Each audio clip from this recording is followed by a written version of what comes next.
Hello and welcome to another in and out video. It's the end of July. I'm pre-recording this video for when I'm on vacation, and today I do want to show you all the things that have come into my life in July, the things I might have decluttered, and also the books I've read. I'm trying to keep it short with the books today, but I'd say let's get started, right? Something came into my life that I didn't really plan for, but I gladly accepted, and that's 4 pairs of socks. They're just from a friend and she doesn't need them anymore. And I've been kind of going through my socks during the past few years, and some of them would break every now and then. And so I almost have no socks left. And so these 4 pair of socks are actually a good idea. And I'm glad I have them now, so I do not need to buy new socks for the coming years, I think. So I got those obviously for free just from a friend that didn't need them anymore. And I'm gonna wear them.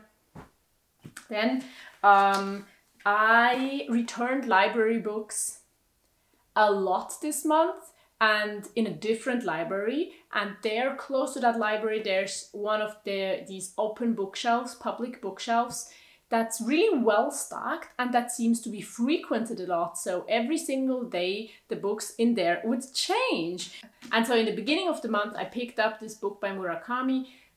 And you know, if you watched last month's video, that I wanted to give his books another try. And so I have this now. I'm gonna read it and most likely return it to the public bookshelf. It's like an interesting kind of print. It's see-through here. But then later on this month, I also picked up this book. And this is the book I took with me on my trip to Portugal that I'm on right now. Because I think like it's a lot of book for not so much weight. It doesn't look great anymore. So if it's like tossed around in my backpack and gets squished a bit, I don't really care because, you know, and it's also from this public bookshelf. I found that later on this month and I've heard many good things about that book. So I'm gonna read it and tell you what I think about it. I did not declutter anything this month. Except for maybe, you know, the sleeves of a t-shirt. You can see that in my personal style video that I uploaded a few weeks ago.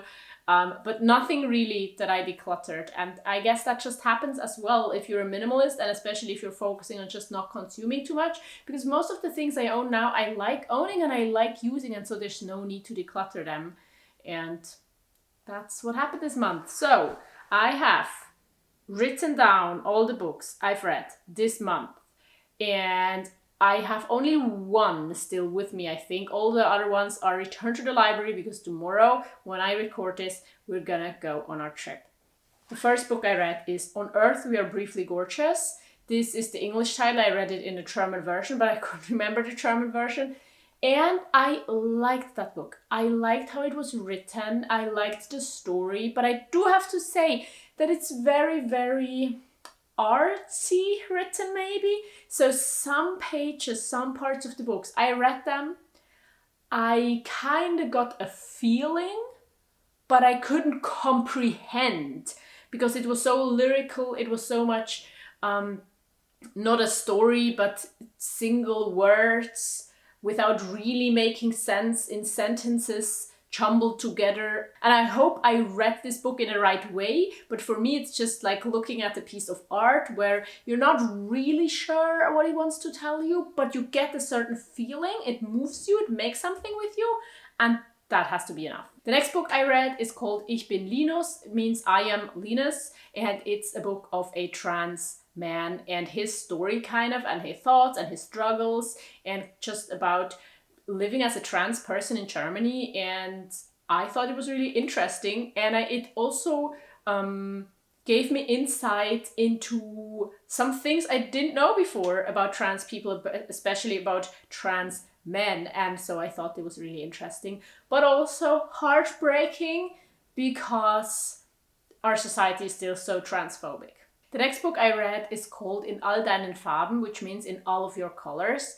And it is an interesting book written by a female Black author, and the stories were kind of like old stories that exist, like that's tales and fairy tales, not really fairy tales, but about goddesses and things like that. And they were retold in a modern way.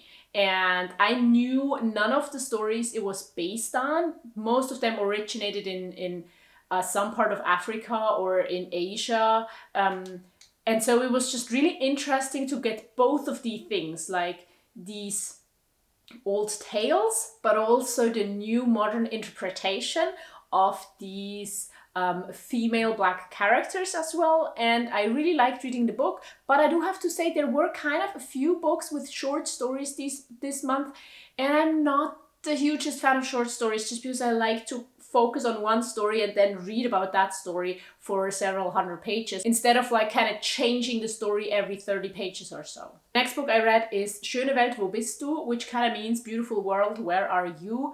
By... how is she called? Sally Rooney. And I've read a book of hers before. I liked it, but then I heard someone else talking about her books and saying they were amazing, so I had to pick up more books. Actually, I picked up another book I didn't get around to read because I had to return it because I go on vacation, and then it would have been too late, and then I would have had to pay fees. But Beautiful World, Where Are You? Or Schöne Welt, wo bist du? Was beautiful. It was great, and it really had so many aspects of living as a person similar to my age, and the problems we think about, like climate crisis and relationships and friendships and what we want to do with our lives, our careers, why we're happy or why we're unhappy with our lives. And so it was also sometimes sad and not just a fun, happy story, but I liked it. And then the next book was also not a fun story. It's called Im Namen Gottes in German, which means in God's name. And it was about the horrible stuff happening to women in Iran. And it was especially also a mixture of like stories, but also kind of the legal background. So it's always a story about a person, but then it's explained why it works that way and why the legal system is actually supporting these horrible things, and women not having their human rights and being tortured and things like that. And so it was also kind of like short stories. And that's another one of these books where it's like, oh, I have to get into each one of these stories. But it was really interesting. I've read some books about Iran now, and that really helps with understanding everything. And it was interesting, and it was disgusting. The next book I read is Nothing Left for Us. I think in English it's called Radio Silence. And it's by Alice Oseman, which is the author of Heartstopper as well. And I read another book of hers, but the other book I read was about like students in university, and this one was about high school students. And that's something, like, I like the story, it was interesting and everything, but at some point I think I'm like too removed from that age maybe. So sometimes reading books about teenagers doesn't feel as good as reading books about people that have a more similar age to me or are adults in general, because there's just so many topics that are so vastly different. But on the other hand, it was still a good book about a podcast and about gender non-conforming or like non-binary people, about identity and friendship and love. And so it was good. I can recommend it. The next book I read is called Das Seidenraupenzimmer in German, which is the silkworm room. I'm not sure it's called like that in English. It's a Japanese book. And it's pretty famous, and I've read another book of hers, and I liked that one a lot. This one, now it was written well, and some aspects of it I really liked, but the story, like towards the end I was just like, oh, what the heck are you doing?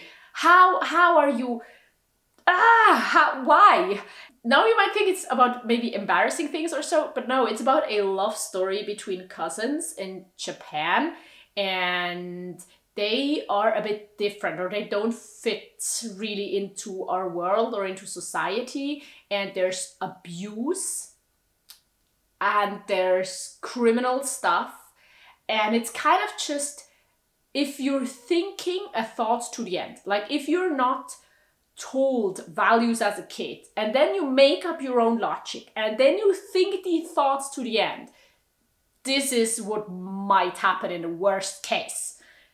So yeah, that's what I leave it at. Maybe you know this book, let me know what you thought about it. Not sure if I would recommend it. The next book I read is called Das Chaos eines Augenblicks, yes. And in English that's about the chaos of an instant, and it's about best friends and one of them dies. Yeah, that's pretty in the beginning, like that's no spoiler I think.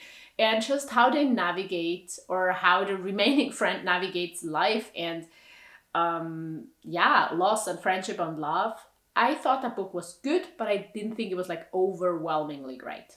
The next book I read is called Mädchen, Frau, etc. in German, which kind of means girl, woman, and so on in English. And it's again individual stories of Black girls and women. And I really, really liked that they sometimes like know each other or know of each other. And so you would get kind of different perspectives on the same event, place, people, relationship. And that was really interesting. And in general, it was just really interesting reading the struggles of these Black girls and women throughout the past 1.5 century or something like that.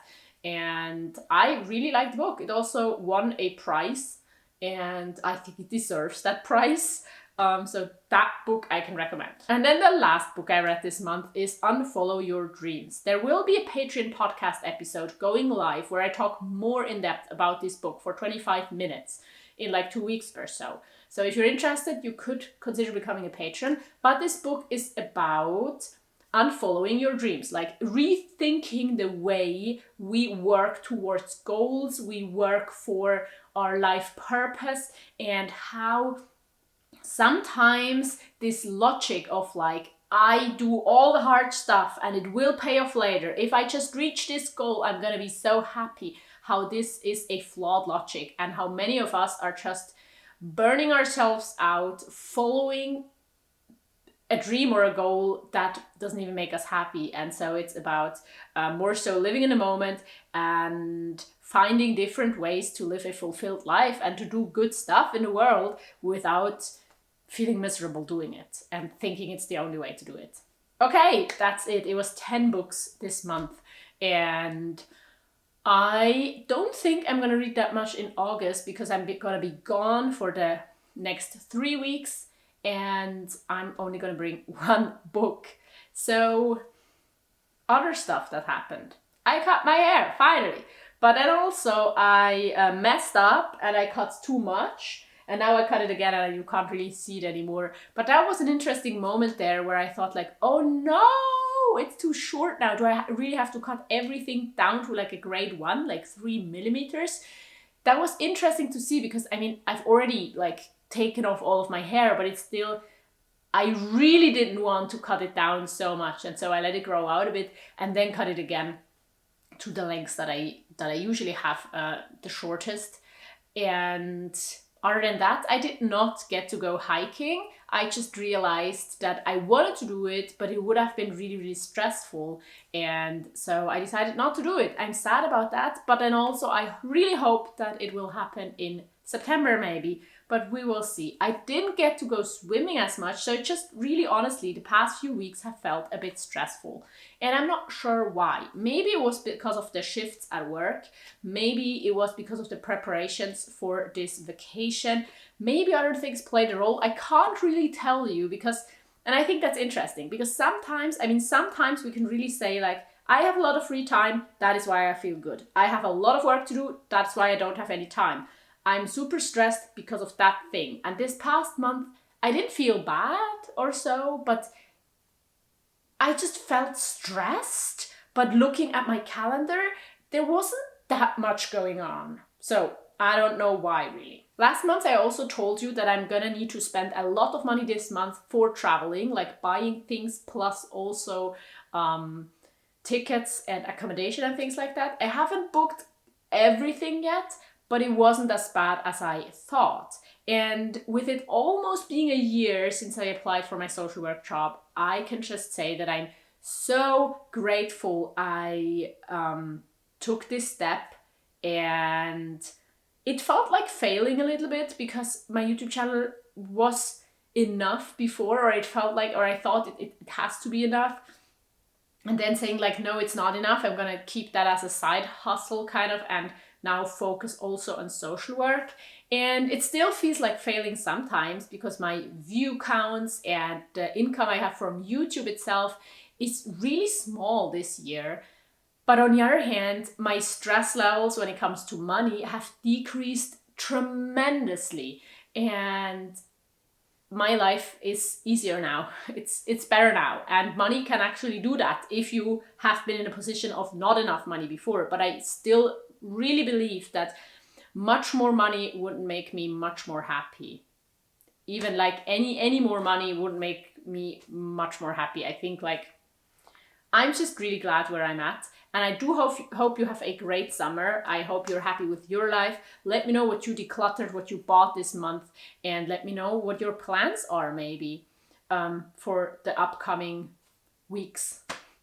And now I'm just going to link you a video here that you can check out. I also do want to say thank you to all of my patrons who support me over there and get a weekly podcast episode. For example, the one about Unfollow Your Dreams book that I really, really like.